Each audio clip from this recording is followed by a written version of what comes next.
And if this is your first time here at Centers for Spiritual Living Boulder Valley, welcome. Thank you for being here.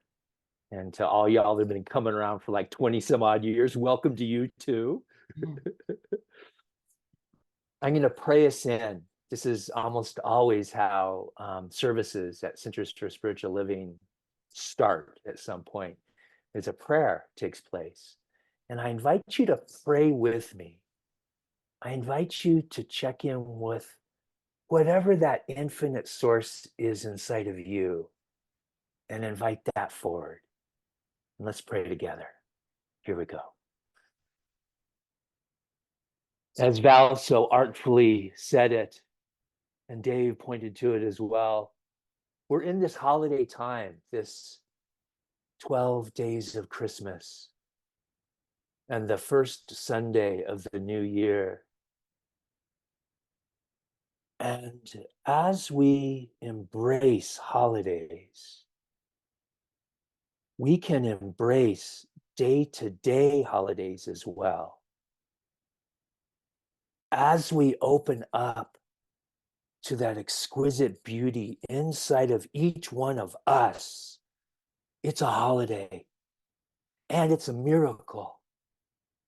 When we stop and take a breath and get present, and that beauty flows through us, I call this a miracle and a holiday. And I'm so grateful that we have this technology, which teaches us that the goddess is inside of every one of us, that the divine essence is inside of every one of us. I'm grateful for this. And I honor and bless each being here. I say thank you for coming to play, coming to dance the dance of oneness with us. I'm grateful for this community of people, and I'm grateful for anybody that watches this recording. I bless you. I release this prayer into the one mind, the love and the law, and I say, and so it is.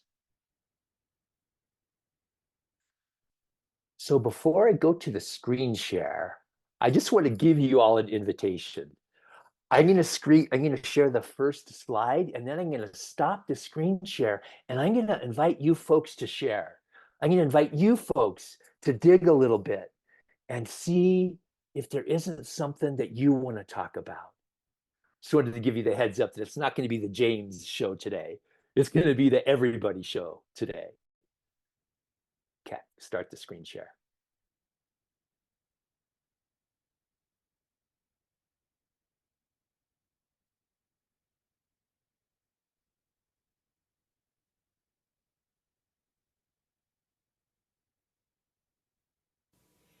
This is our place, come on in. Our place, so glad you're here. Our place, everybody's welcome. We see God on every face. Love lives here in this place. Welcome to our place, our sweet place.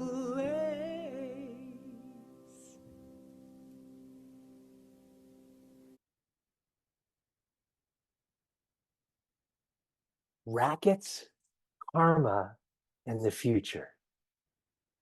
So I already talked about this, but I'm going to say it again.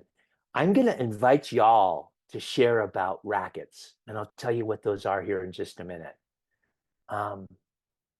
It feels important today for people to have their voice heard, to share about their experiences. You'll have that opportunity after I finish this slide. So a definition of a racket. A racket is a fixed way of being with a persistent complaint. And this is a new age definition. The old definition of a racket was that there was an old storefront. It was like a general store in the front. And in the back, they'd be running books or they'd be making alcohol or whatever. And they called that a racket. And the racket here in this definition is really similar. We have this front that we put on. But inside of our head or our emotions, there's something else happening. So a fixed way of being with a persistent complaint. When I was in my 20s, I was living with my mom and dad, and I was sitting in a chair in the living room, and my mom walked over to me and started talking to me. And I had this visceral reaction, and I said, "Mom, get away. Don't stand over me." She got this kind of funny look on her face, and she said, "Okay." And she backed up a little bit and started talking again. Well, I remembered this. I was doing a transformational seminar called the Landmark Forum. And I remembered this. And it was like, what was going on with that? Here I am, 6'2", 220, and this little 50, 60-year-old lady gets too close to me and I freak out. And I started taking it apart. And my fixed way of being was that my mom was dangerous. I designed this as a little kid. I made up in my head that, oh, my mom's dangerous. I have to watch out for her. And the persistent complaint was she's always dominating me. Well, my mom was powerful, cussing here a little bit. She kicked ass and took names. She had it going on, using some jargon here. And I was pretty mild mannered. I was pretty laid back. So anyway, as I started taking this racket apart when I was doing that transformational seminar, I started taking the racket apart, and I realized that I just didn't have a racket with my mom. I had a racket with my partner at the time. I was married to a lady. I had a racket with pretty much any woman in my life. What I'd done is I took that pattern that I designed with my mom and I overlaid it. It was a template on all my other relationships with all other women.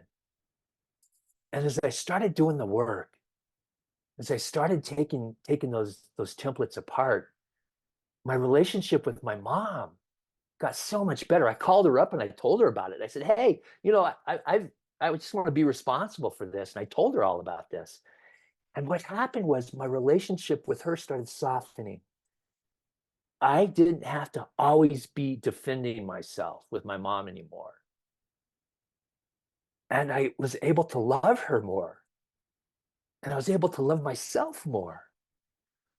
Those templates, those rackets that we all have, I call them automatic machines. Those automatic machines keep us stuck in place. And as I started taking apart the racket with my mom, I started taking apart all the rackets I had with my partner. When you live with someone, there's all these patterns that show up from the past and the future, and we make stuff up. And my relationship with my partner, I called her my wife at the time, started getting much better too. I didn't have to constantly be defending myself, even though she wasn't attacking me. So I'm interested. Oh, let me say one more thing about this. Rackets can be personal. We make them up inside of our head. They can be familial. We can learn rackets from our family, and we can learn rackets from our culture. An example of a cultural racket is I grew up in New Mexico, in Albuquerque, and there's this cultural racket against Texans. Texans come to our mountains and Texas X, Y, and Z. And so I grew up with this racket about how Texans were, I'm not going to speak it, but I had a bias, I had a racket, I had a persistent complaint about Texans. And as I was doing this work many years later, I started taking that racket apart too. Well, I didn't just have a racket with Texans. I had rackets with people from back east, and the list was really long. So, where in your life do you have persistent complaints and fixed ways of being? And did you make them up, or did you inherit them yourself? And here's the brave part. I'm going to stop the screen share, and I'm going to invite folks to go ahead and unmute if you would, if you're comfortable doing so. The more people unmute, the more of a community feel we have. So unmute, and I'm just going to ask people to be brave and share about any rackets that you might have.